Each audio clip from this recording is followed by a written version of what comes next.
Okay, part one, the quick makeup, and I'm going to time myself. First, I prep my skin with anti-aging serum, a face serum. It's a dry oil, a beautiful product, and the smell is amazing. We're also going to be start selling this at the Mud Studio in Bloemfontein and in Sandton. So yeah, I've literally prepped my skin, one drop, and I've just applied it all over my face. Then secondly, I'm going to go in with my mud, the HDA, high definition. It's our airbrush liquid, but it can be used manually. So I'm going to come in with this one, and I'm just filling it up on a foundation buffing brush. Okay.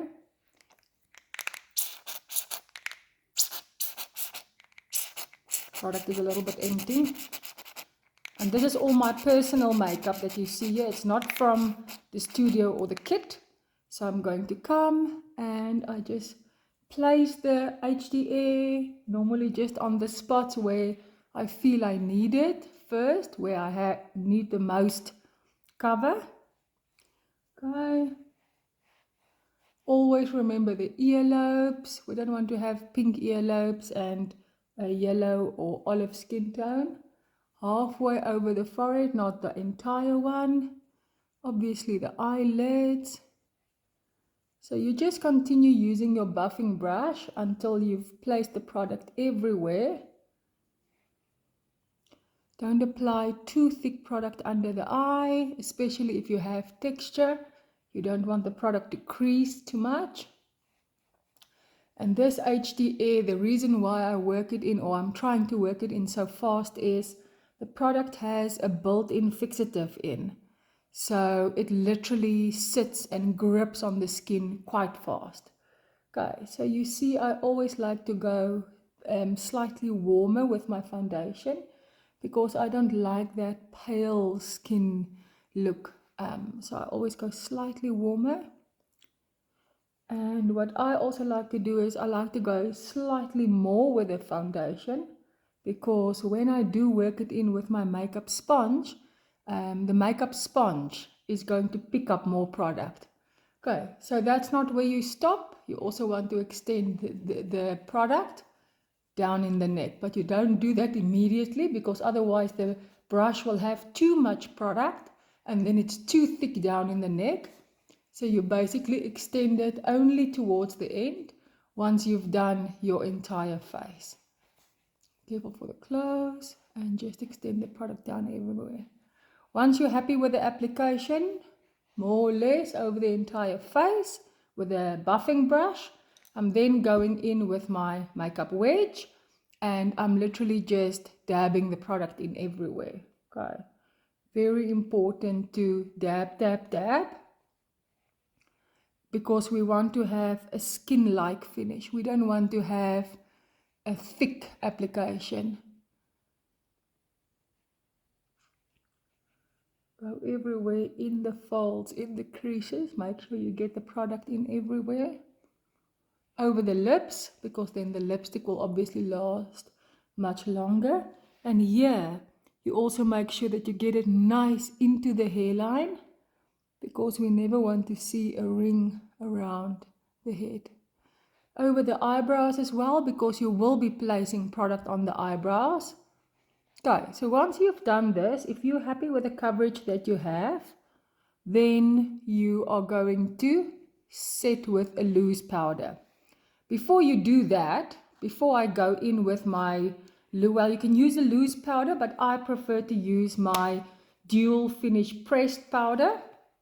The reason why I like to use the pressed powder is I prefer more cover.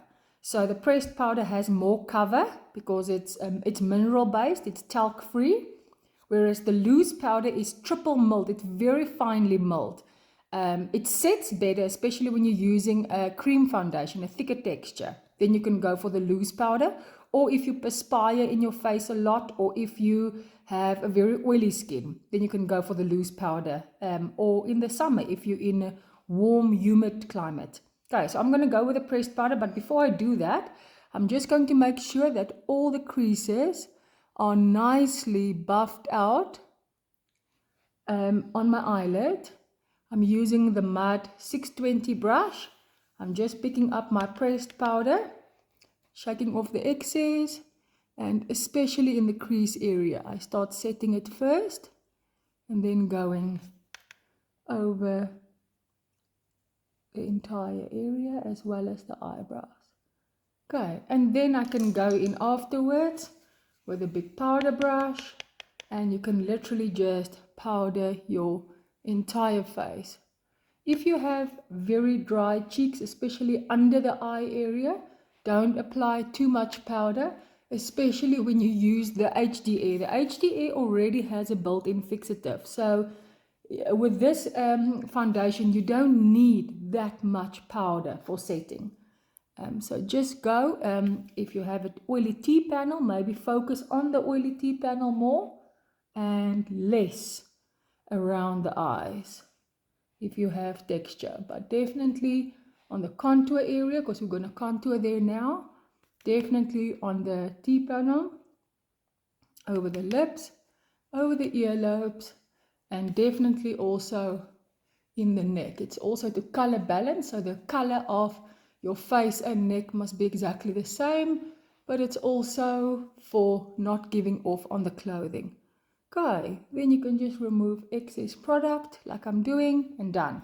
So with a quick look, I said we're going to use one pencil for eyebrows and eyeliner. I'm going to use the taupe color.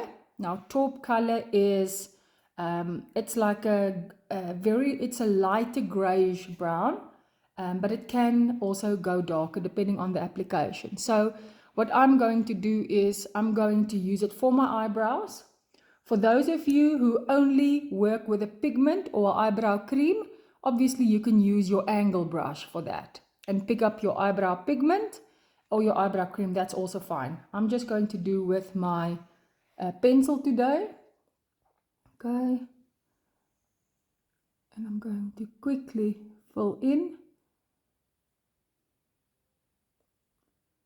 the eyebrow area, emphasizing my arch as I want a lifted effect. Okay, so there's the one eyebrow filled in. Before it's blended, I'm still going to blend. So I'm working on the bottom hairline, pulling a straight line up into where the arch is. From the arch, then down to the outer corner. I'm doing the same on the top hairline, emphasizing my arch and down, and then coloring in on the center between those two lines. Okay, there's my eyebrows filled in. Then you can use the back, like a disposable brush, disposable mascara wand, and softly just comb through the brows, because this will also move the pigment and give it a more of a blended finish, a softer finish. Okay, there are people that follow with a little bit of translucent powder or after the brows, also just to set the product in if you want to. Next, now we're going to use our Captivate palette. We're going to use this for eyes, for contour, for bronzing, for cheeks, for the entire look. Okay, so this is the 7-minute look. I'm going to go in, going to use an angled brush like this, and let's start with contour first. So the contour, I'm going to go in with a color called Shape. So if you're very, very pale in complexion, you're going to go in with a color called Define. And then normally, Caucasian skin tones normally go with Shape. Okay, so you all know the top of the ear. I normally like to contour upwards against my cheekbone. Lift it slightly higher because we don't want to have a cheek that droops. Okay, the other side, same thing. Top of the ear is where the starting point is. Top of the ear. You want to move it down to the corner of the mouth, but don't go all the way to the corner. Okay. Contour upwards against the cheekbone.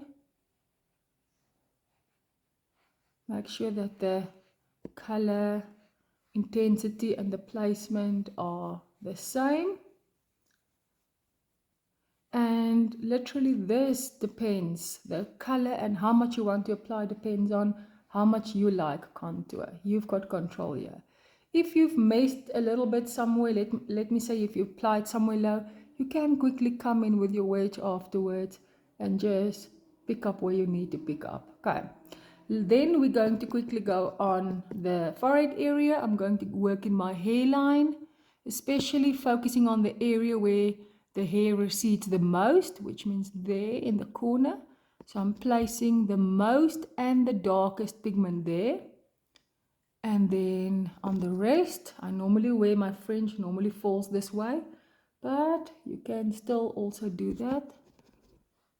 So if the hair does blow up, it doesn't look unbalanced. Okay, so there's your contour. You just make sure you blend, blend, blend. Okay, now you can see I've got some color back on my face. I'm going to use the same brush because I want to do a soft nose contour. So on the side of my nose, just for these bulges that I have, and then on the side, very soft.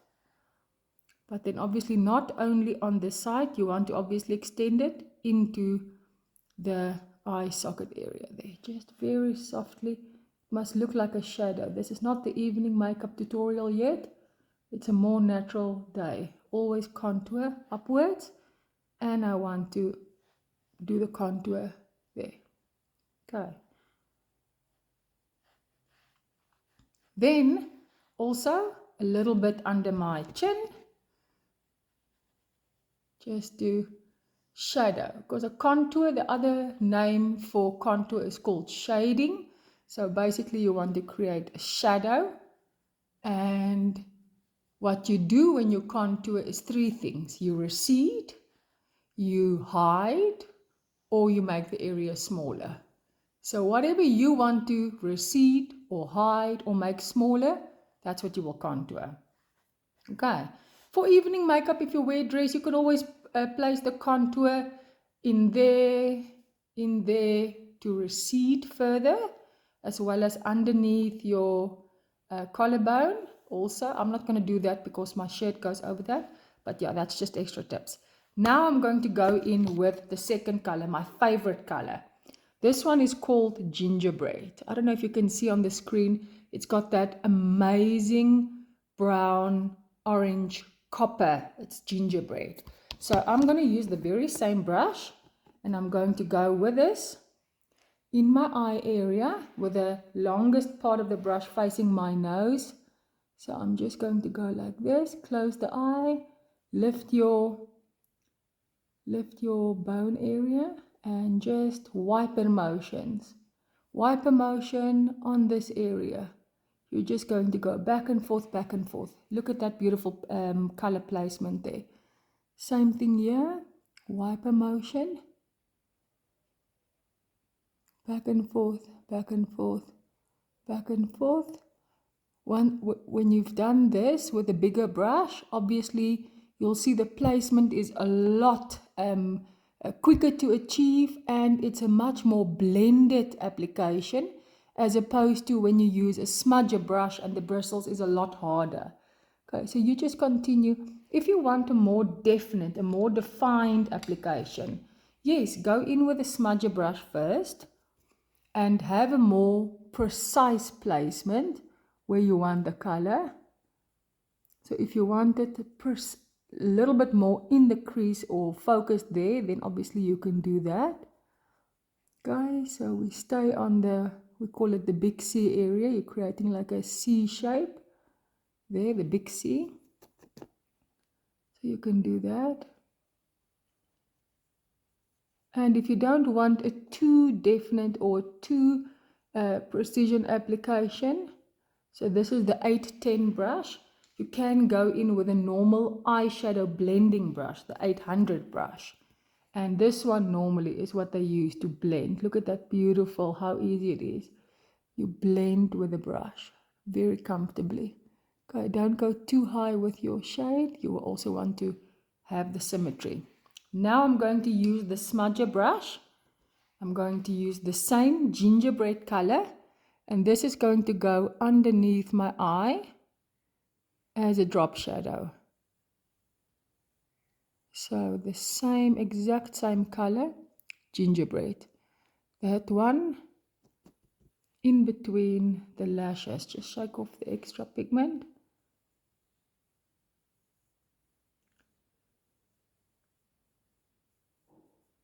Thicker on the outside, thinner towards the inside. Okay, so now we've used the shape as a contour. Shape was the contour that I did all over my face. We used the gingerbread on the eyes mainly. And now I'm also going to use gingerbread on my cheeks as a bronzer. And it's got that glow in there, as you can see. Look at that stunning color. Oh, I love gingerbread. Okay, if you are not a big fan of color on the cheeks, I am a massive fan of color on the cheeks. I'm very old school that way. If you are not, obviously then you would rather stick to using warmth on the cheek. Warmth is a very soft, peachy but nude type of shade. Okay, so then you would go with warmth on the cheek. Okay, so I don't want to apply too much bronzer. And you can also, if you want to, bronze the entire face because it's got that little bit of a shimmer area. But remember, a bronzer is not a contour. They don't do the same thing. Cool. So now that I've done this, I'm going back to the very same pencil, my Taupe liner. If you don't want to use a Taupe liner, if you want a darker liner, you can go in with rich brown. It's your choice. A darker eye, rich brown, a more softer eye than Taupe. Okay, so I'm going to go in with Taupe. I just want to show you the color if you use it. You see it does go dark enough. That's Taupe. Let me show you rich brown on the other side. Rich brown is obviously a much darker chocolatey shade. Okay. Then after I've drawn, you can see I do that little bit of a lift on the outer corner. I use my ring finger and I like to just soften the edge and do it a little bit smoky. That's what I like to do with my liner. Same on the other side. And then when I do the bottom, I also go on the outer corner, between the lashes, not inside on the waterline. I just do a soft one there because I've already done the drop shadow. Taupe on the other side. And I just do that. Okay, so there's my two eyeliners, also placed.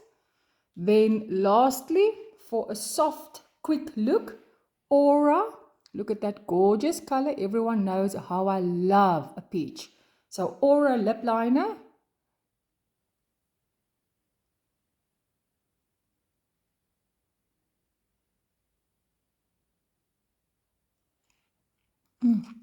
Beautiful. Aura over the entire lip. If your lips are thin like mine, slightly overline. And you can see our pencils are so pigmented. You can literally line and fill and have a solid color. And then the very last thing that you would do for this look to be finished is a mascara, which I'm going to do at the end. I just want to show you this color as well. I absolutely love my Pixie. Pixie is a very soft peachy shimmer color. It looks like salmon. And I'm going to use my 620 brush. And look what I'm going to do there.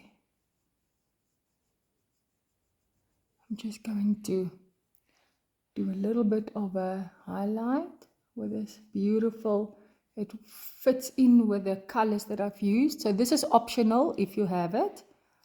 And I'm going to use my ring finger. And look, I'm just going to place a little bit of the Pixie. Look what it does to the eye there. Beautiful. Okay, so the Pixie is optional. If you don't have it, it's not needed. But the Captivate palette would have been more than sufficient for the look. And then the very last step for this look to be finished is your mascara. Okay, so I'm using the Volumizing Mascara. and I will post before and after photos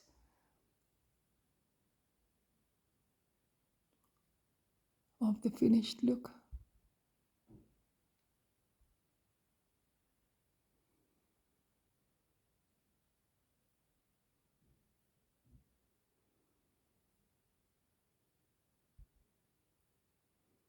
Okay, so let me finish my mascara, and then I'm going to do part 2, which is building on this very same look using the Captivate palette, where the only difference is we're going darker on the eyes, we're adding black, and we're going with a red lipstick.